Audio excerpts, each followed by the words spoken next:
Hi everyone, it's Bitcoin from The Big Jabowski. This round I'm up against Opinionator in the finals. Opinionator is from the guild Aldoranian Wolfcats, which we fought twice in Territory Wars. He's got about 5 mil GP. He has a very nice roster with more or less the same types of upgrades as me. We vary in a couple of upgrades. He does have the downside of having a preloaded resistance team.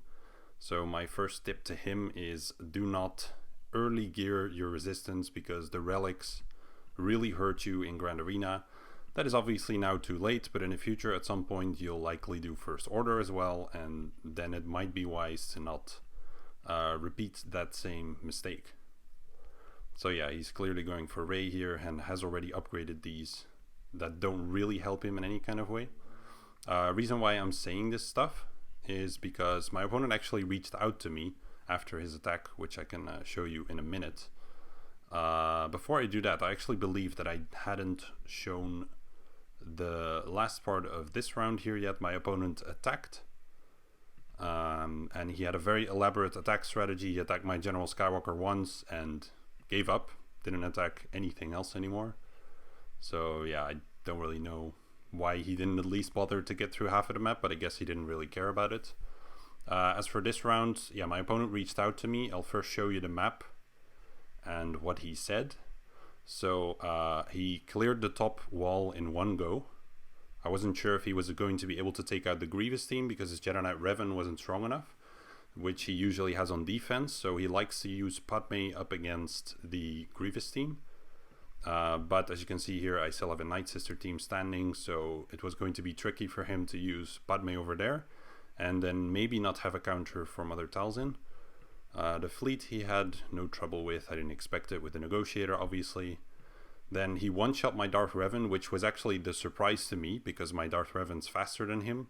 He does have, I think, like 6 relic levels on me, something like that. Some on HK, a little bit more on Darth Revan and Malak. But yeah, he managed to one-shot it, so maybe he used his Padme over there. That's also possible, and then uses Darth Revan up against Grievous, but didn't really have a proper counter to Night Sisters. And look at that, 10 attempts. I feel a bit bad for the guy because this must have been very frustrating, but he did his best. The issue for him is that he simply always sets more or less the same defense.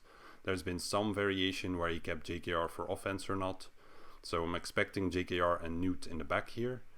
But yeah, he never really managed to get through this one. So I used the shield wall strategy here that I talked about in the third strategy guide, where I just make the front wall so overwhelming for him that he wasn't able to break through both of them. And it barely held, but it did hold in the end, and that's what's important.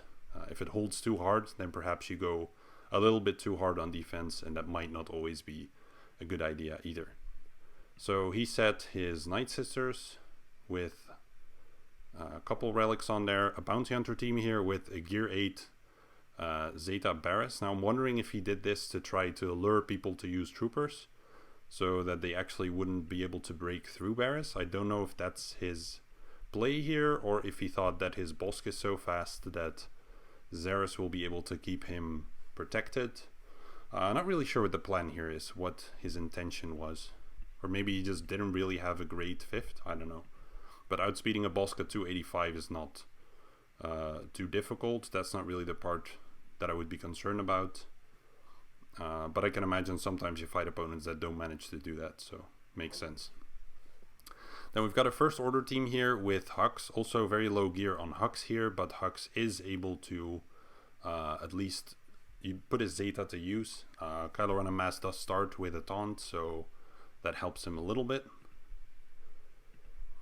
So in general, he's just trying to prevent people from troopering his teams, really. Then over here, he has Grievous with Watt.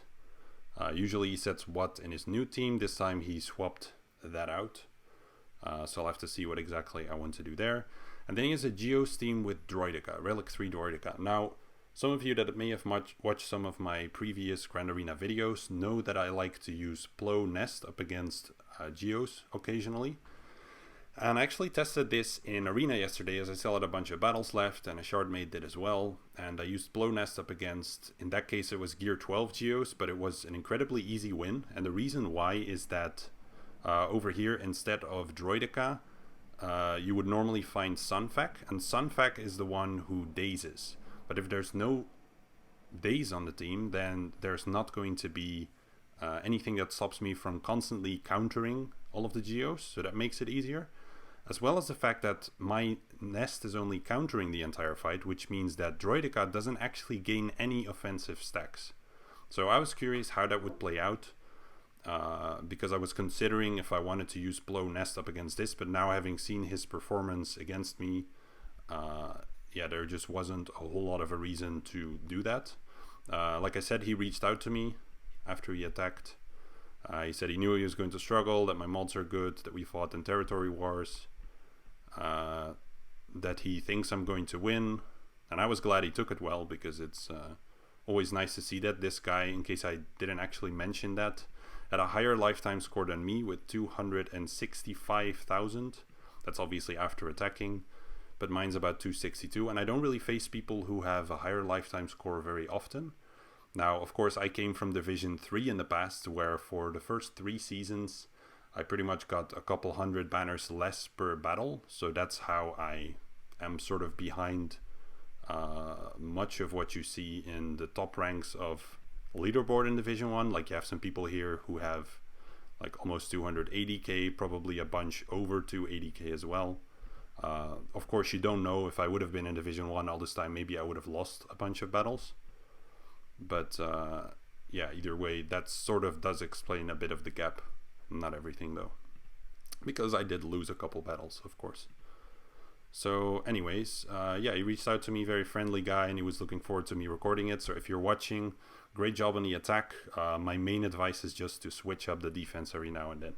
Make a few different defensive layouts with a couple teams swapped out. Even if I would have opened the map here and saw something completely different from what you tend to do, then that might have thrown me off enough to be very careful in the front. Anyways, enough talking. Let's get into the battles here. So because we have Watt here, I actually had a look. What you always want to do with Watt in there is check B2 and Magna Guard. So if I look at the B2 here, it's got health mods on him, and he has a collective health and protection of 123k, 124 more or less. Now if I go check the Magna Guard has about 112k. So actually B2, because he has more collective health and protection, gets the taunting tech from Watt. And he either doesn't know, or maybe he did it intentionally because he thinks it might be better. But that makes it a lot easier for me to counter. So actually what's really nice is if B2 is taunting, then Padme becomes a really attractive counter. Now because he might still have Jedi Knight Revan in the back, I think I'll feel like I can choose. I could use my Padme up front here, or I can use my Jedi Knight Revan and then use Padme in the back against JKR, or do the mirror match. I have options there. But I think I want to use my JKR over here, because I feel like it's nice practice. Even in the event that it doesn't go well, I can still clean up with Padme and I should be okay in theory. So I'm going to go ahead with that fight first.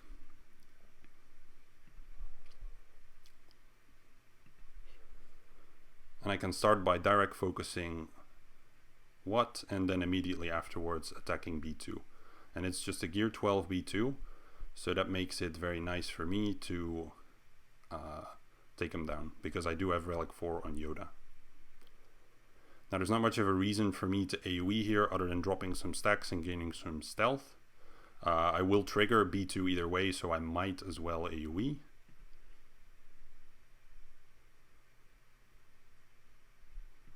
And now I can start picking off Watt. The next attack should be a kill, I think. Almost. Would have preferred that to be a kill, because right now this big attack is not so ideal.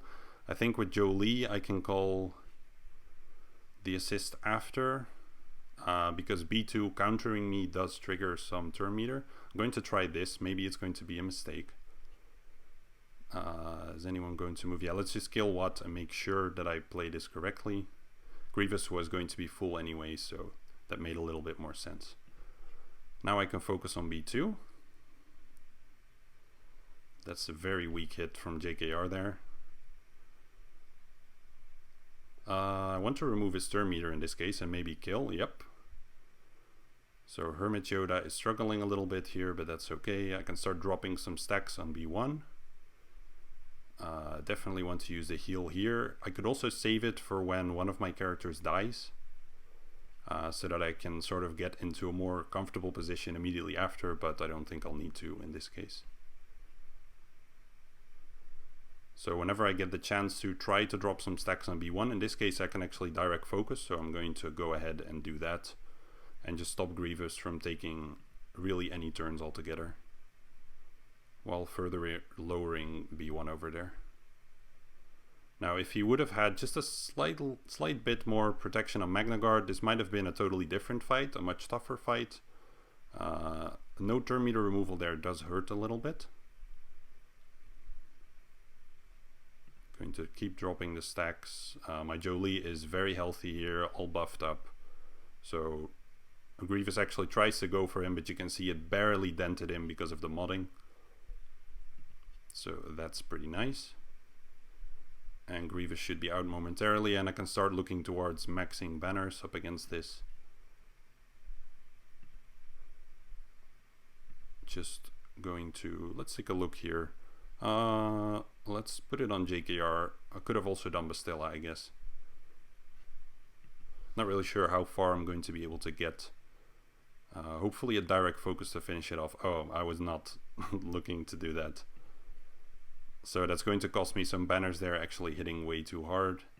Let's put this one on Grandmaster Yoda for no particular reason. Should have actually done the special there, because the special doesn't feed me as much turn meter, but I think I'll just end it here. I don't really see any chance for these guys to recover anything. And I'll just take this, it's good enough. 56. So then up against the Geos. Now the risk is there that with, if I would use Plo Nest up against this, the main risk is that instead of only Spy being the risky character that might immediately go after your Nest, Droidica is also a potential character like that. But like I said, he doesn't really build up stacks, so I'm not sure if he would be able to one-shot my Relic 5 Nest, I think, or Relic 4. But in this case, because I think I can play it pretty safe, I can just go in with Traya, Scion, and Nest.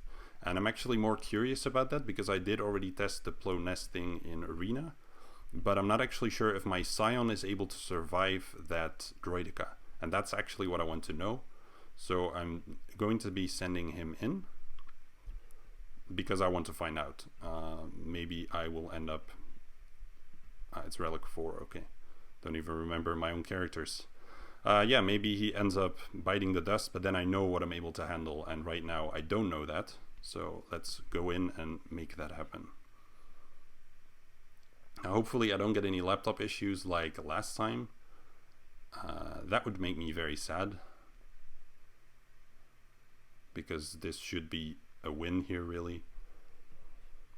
So let's take a look. We've got Droidica over there, who is in his damage immunity.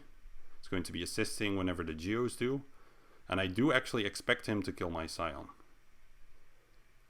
But in the event that he doesn't, yeah, the damage is pretty high there. Okay, there he goes. So that works pretty well for him. That's quite nice. Well, I'm saying nice, but it's not that nice. Do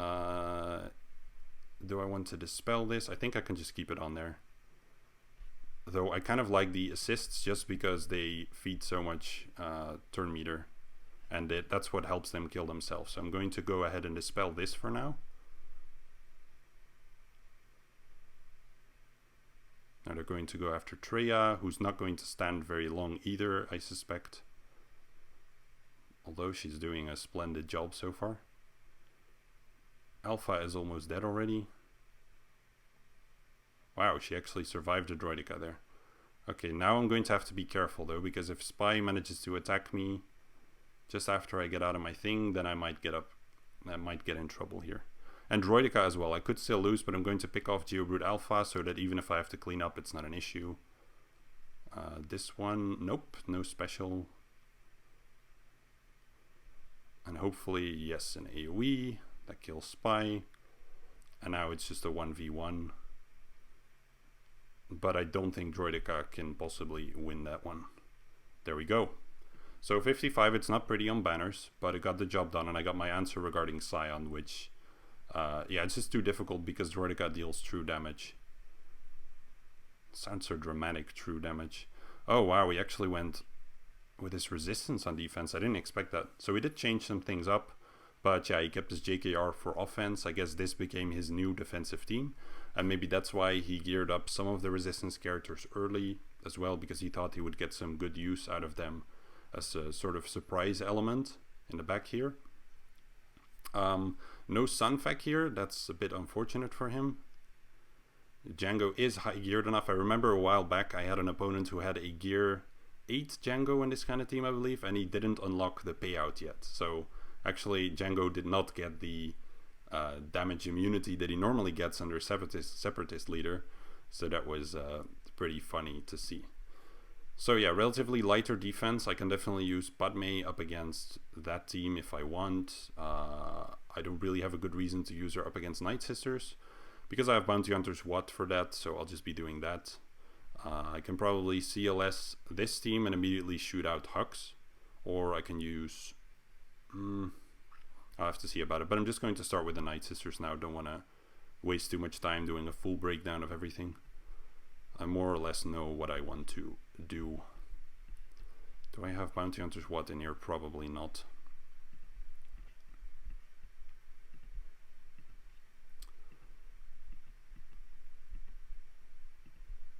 Take a look, put in my Watt.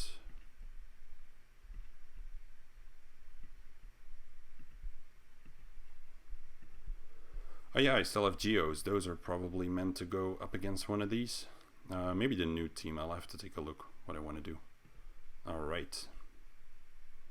So I've checked the modding before. I didn't encounter any issues. So I should be okay. Just don't misclick the taunting tech. That would be pretty tragic.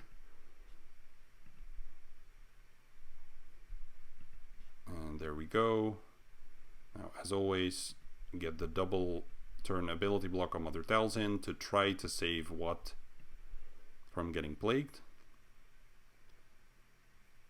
Avoid dropping zombie under max health so that I maintain my taunt. Get some burning going. Hopefully Dengar's AoE is going to land some nice debuffs. Don't waste the execute, because it has to kill. That's some good debuffs. That should be able to get me a kill right now. Unless it wasn't going to be a crit, that would have been pretty sad. But he does have some decent crit chance. So now there's basically no risk for Watt here to die. Maybe I can get a kill here. I mean, it's just a gear 11 Django, yeah. It's not too realistic. Worth a shot. Because I did give him his Zeta for this very purpose. Let's give the double turn ability block to Asajj, so I don't need to take any more AoEs. Now I can cleanse Bosk. This might be a kill. Yes. That's no more revive either because of the Zeta. I'll try to recover some protection on Watt, and then dispose of the rest. Now, the reason why I ended up using the shield wall strategy, actually my first thought was to put Darth Revan in the back, because historically, if you look at my history right now, it looks like I'm constantly keeping Darth Revan for offense. So I think that could have tripped him up really well as well, but I kind of wanted to use the shield wall strategy against someone with a higher lifetime score than me to sort of test for myself, but also see and like show to people that it can work even if you are facing an opponent that might be better, that might have more experience than you. It can work. It's not just a strategy that's funny to use if you vastly outmod or outrelic your opponent, because I don't believe that's really the case here. I do have better mods, but not to the extent where it makes it impossible for him to win. This should be able to kill. I think everyone's at full protection, and if they're not, then now they will be. So yeah, I just wanted to use that. I thought of doing something different, but I can save that to until later on when I make some of the other strategy videos. Okay. So definitely don't want to use Geos over here with the days, with the AoE expose over here, another AoE, that would not go down well at all. Geos up against this could be okay. I just don't want to get stuck on Django here. Don't think I would, because they have a double tank here that I would spend quite a bit of time on, but yeah, not really something you want to risk either, unless absolutely necessary. Learned my lesson from last time with Kylo Ren here, so probably not going to want to fight him with my Geos. Geos up against this is not really so great because Barris is constantly cleansing all the debuffs that you put down. So I'll likely use Rey Jedi Training over here because I believe that makes most sense. I can use CLS over here and just don't bring C-3PO so that I don't heal them too much. Then I can immediately shoot out Hux and he's not a concern. Let's take a look at what else I still have. I still have Padme that I'll likely use against the highest relic team. Only makes sense, I think. And then I still have an Emperor Palpatine team, and I still have my Geos, so it's likely going to be Geos up against these guys in the back here. And then I should be okay and still have some firepower left for offense, which is also comfortable to see. So let's do this one first with Barris there. The healing immunity is pretty nice. And I am way faster, so let's get that one done first. Also like to get the fleets just to get through this zone and secure the win. And whatever issues I get after that, at least it doesn't affect the win anymore. So just going to undersize this one, should be okay. As long as my R2 is with me and lands some exposes, I shouldn't even lose too much protection here.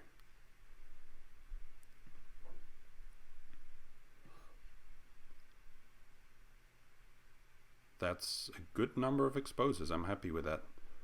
I'm going to stun Barris first here. I'll still get the Mind Trick Bosk. Boba is also an option that's kind of nice, but I don't really want Barris to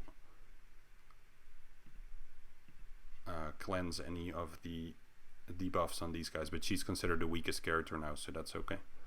Now I can start going after Boba.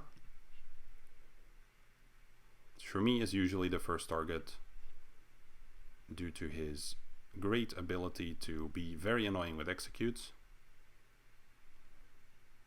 Okay, that stun there is pretty annoying. Nice job, Dengar. Oof, big hit there from Barris. Okay, that's the first skill. This should be the second, or close to it. Barris cleansing at the start of the turn. Thought I had him in the bag there. Never cheer too early, I guess. So I got some hits on 2 of my droids here. Should be able to heal most of that with BB-8's Illuminated Destiny, and then after that, the heal from Finn.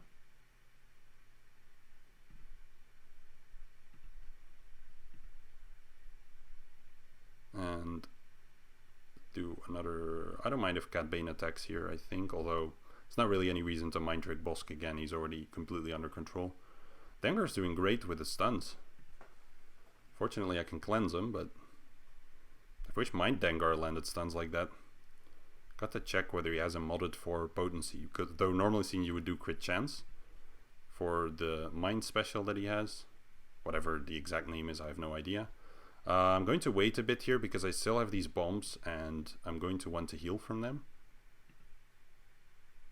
So using this right now would not be the smartest. Let's just basic. I don't really want to kill him too fast.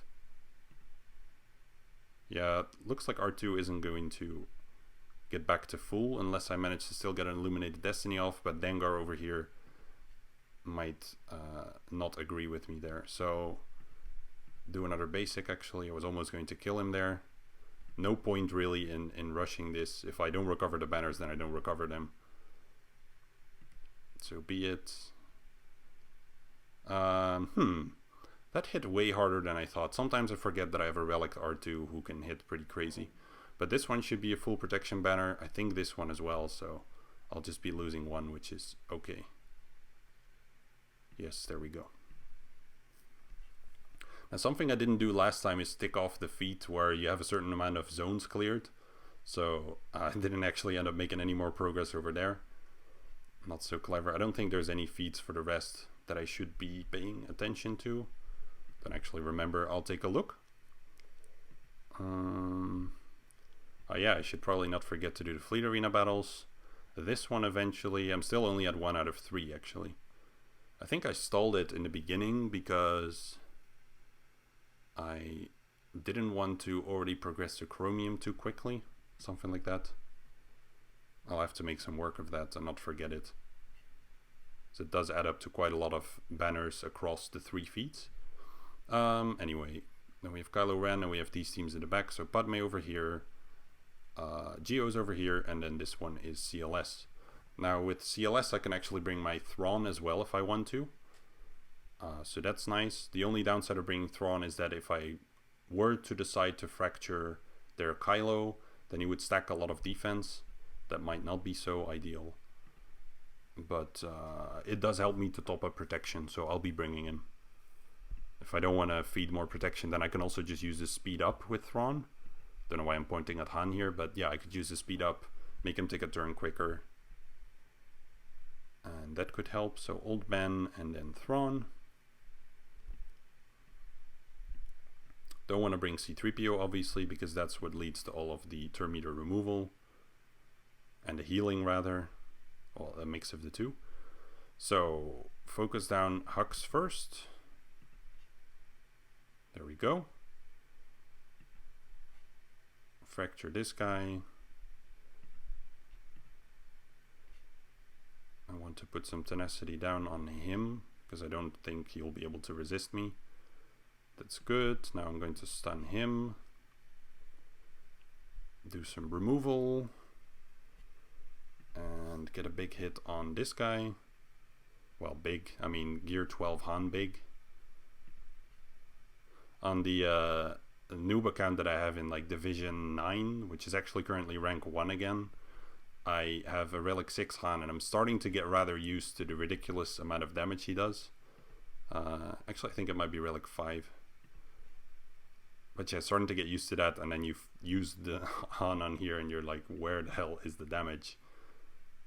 It's pretty freaking bad. That's pretty annoying. Let's see, who needs to recover here? These guys will be okay. Heck, Old Ben is also okay. I might save it. Maybe I'll get a hit in towards the end still. So I'll just save it for now.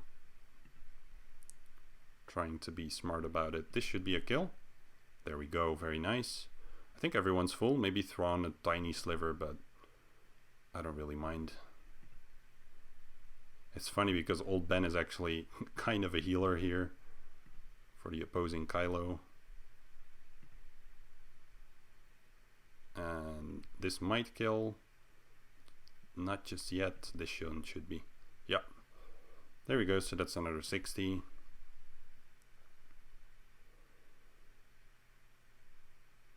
And then it pretty much, I think it secures the win. Yeah, by about 30 banners. He's got Malevolence in the back. No surprises there either. Just going to go in with full Padme here.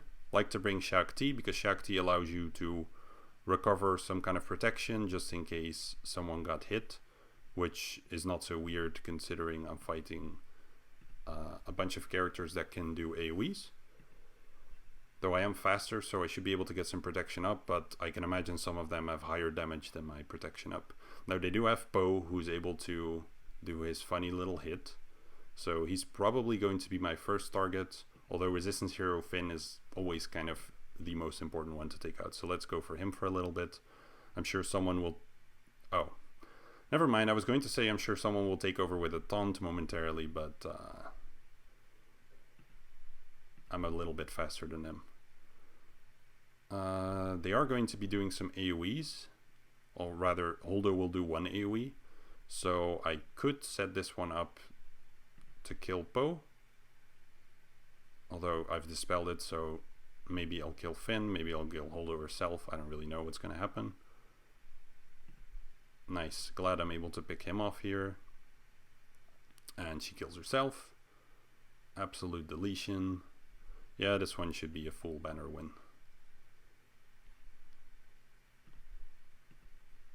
Now, if I wouldn't have been able to use Padme, then I would have had to think of some kind of other option. And I'm fairly sure that up against a team like this, I could have also sent CLS. They are tankier with a Finn lead, a bit stronger, but I would just be able to stun Hero Finn at the start. Poe would taunt and put some exposes down. I could have brought R2 with CLS, for example, to be able to clear all of those exposes all the time. So that would have been something. It would feed some turn meter to them, but at least I wouldn't get the damage on me. And I'm fairly sure I would be able to control most of the team with a lower geared CLS team. So that could have been an option as well. Up against Newt then,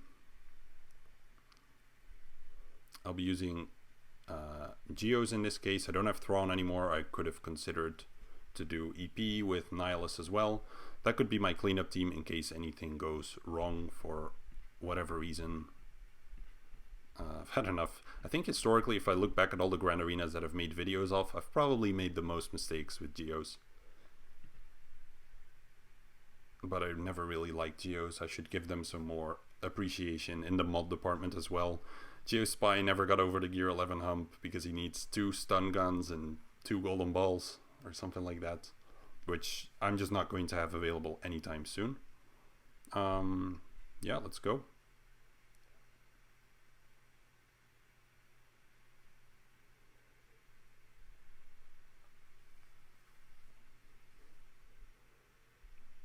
So I still go before Dooku. Now I don't want to do the AoE. There's really no point. I'd rather wait with it until Dooku uses his stealth. I have speed down on me, but Poggle is going to be the one to cleanse that. My first target is going to be Dooku.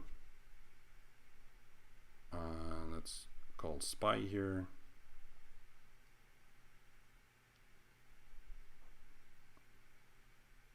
Now, because he's ability blocked, he can't actually stealth me, but I wasn't going to know beforehand if I would actually land that.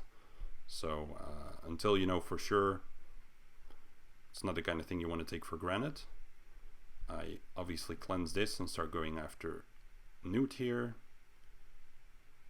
L3 and Samphak really don't do any kind of damage, so they're not so relevant here. I'm not sure why he put 2 tanks. Maybe he wanted to avoid me using troopers against it. I don't know. My troopers are pretty bad, so if he would have checked those, then maybe he would have changed his mind about that one. But I'd love to hear from my opponent, like, what's the rationale behind some of the choices? Is it just the characters that were left over? I'm not really sure. My guess is yeah, and that it seemed to make sense to him to put 2 tanks here to back this team up, but without, like, you really need some kind of strong core in this team. The Django is too low geared. The Dooku is a bit too slow for this to work. He really needs to be super fast if you're going in with lower gear. And Newt's alright, but there's just so many possibilities in terms of counters against this team that you need to really make it count. You need to really make it strong if you want it to be a tricky team that trips people up. I've never really said it myself because I just can't afford to do that. I can't miss, or I don't want to miss, my Django for my Bounty Hunter team. My Newt and my Dooku are both Gear 11, and I just don't have the mod bandwidth to give any more love to them right now. So, especially with all the Galactic Legend geared characters coming up. So it's, yeah, you gotta work a bit with what you have. It's definitely tricky.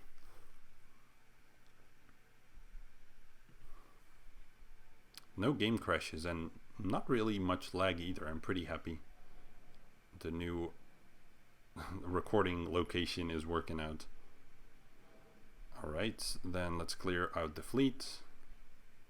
This is the one I fight in Arena usually. It's got 315k GP. Obviously going to have 2 Geos in reinforcements, and I'm guessing, I didn't really look at what he put in the last slot in his history. I don't really check that very often with people, but maybe he has the IG ship there or something else. I don't know. Let's see. Now in Arena I've actually been running Ahsoka in the front line instead of Rex, but what I find is that the fight goes quicker, but I pretty much always lose a ship. I also like to put reinforcements in the order that I plan to call them in, just so I don't do anything stupid. The question is, do I need all these ships? I don't. I'm really adding way too much here. Shouldn't even really need 5s. So I'll probably leave him out as well. And this should be okay. And if it's not, I mean, I've got the battle, so it shouldn't be an issue. I wonder at what point they're going to be allowing us to add more fleets in Fleet Arena. I thought they would have already done it to sort of push us to get extra fleets with the Radis and the Finalizer. Actually a bit surprised that they didn't, because usually they're really all for these things, like trying to corner you in every possible way in terms of resources. But yeah, they haven't. I don't really know what the decision-making process was there. I'm not complaining because I don't think anyone's particularly, or anyone, not a lot of people are super excited about fleets in general. I do like that they added more fleets, that there's a possibility for some variety without pushing people to get it. I think it's nice. I hope they did it with like a good thought in mind like that. Because whales, I mean, they spend a lot of money on this stuff. They really don't mind if it's a meta fleet or not. They'll buy it just to have something different for Grand Arena, for Territory Wars. That's just going to happen. So I can already use this one. I usually do, mostly because at this point there's often a swarm attack on the Y-wing, and it's pretty nice if he's able to survive, and that's what bringing Rex initially allows you to do. Allows you to survive that early, or rather early, like that timed group attack that they tend to do. And there it is with Spy. And that preserves banners a little bit better. Sometimes he does still die. It varies. But it's definitely better than putting Jedi Knight Anakin and Ahsoka in the front. I 100% of the time lose a ship when I do that. So this is also why I brought Rex, the ability to now top up that little bit of protection there. Hopefully I can still get a turn with Plo, but that remains to be seen. I was kind of hoping I would crit there. I can't really tell if I did. So now I can cleanse this off and give him that crit immunity, which will help me a bit. And now I should be able to finish it with the AoE days. You notice I never really called in Ahsoka there because I prefer this special, as I'm able to finish him off before he manages to call in another reinforcement. And at 67, which I think is really high up against a Malevolence fleet, which tends to really bleed banners. And I didn't even use the Houndstooth here. That was the ideal starting lineup for most Malevolence fleets. So yeah, that's how you can get it done yourself. So it should be a pretty high score here, I think. I did bleed some in the beginning actually in that front zone, like 10-ish banners. 1931, so that's very good. I'm happy with that. So thanks to my opponent for an interesting challenge, because he's definitely won a lot of battles in the past. I just think the resistance that he's got here really hurt him. Without that, we wouldn't have been matched up, and I'm pretty sure he would wipe the floor with a lot of opponents at the top 80 GP that he was previously at, which he already did. But yeah, the moment you start doing this stuff, and I'm gonna have to do it soon, I mean, it's coming up for me. I'm starting to get pretty close here to being done with Hux and Sith Trooper. I bought some Hux shards earlier for some of my crystals. I've still got 12k here of my very slowly earned crystals. So yeah, Hux is 83 out of 100, Sith Trooper 56 out of 100. I haven't really seen him in the store, or I could buy him up to a similar level. But my thought process right now is to get like the new week's gonna start in a day basically. So if I can immediately after gear all of my characters up, because I have the gear ready and waiting, if I do that, then I could potentially during that week try to get as many tickets as possible. Then we have a 1 week break, and maybe I would be able to unlock Supreme Leader Kylo before the next season starts, or at most only be in pain for 1 week of it, and then it wouldn't be too much of an issue. Actually, we're in the second week of Grand Arena right now, so I should already secure. That was the thing, right? I'm going to secure Kyber hopefully in the next week, and then the week after I would only need to win one battle maybe if something goes wrong, and then it doesn't really affect me as much as some of the others, because I've been seeing some guildmates that just get hurt a lot in this week in between where you need to have, or 2 weeks, where you need to have those gears on the characters and you need to get those silly tickets that they implemented, which takes forever. Nobody's really a fan of that. So anyways, that was the Grand Arena round for me. I hope you all had a great week and that you managed to get your rank 1. Pretty happy with how this round went, and I hope to see you all again soon for some more Grand Arena. Take care, everyone.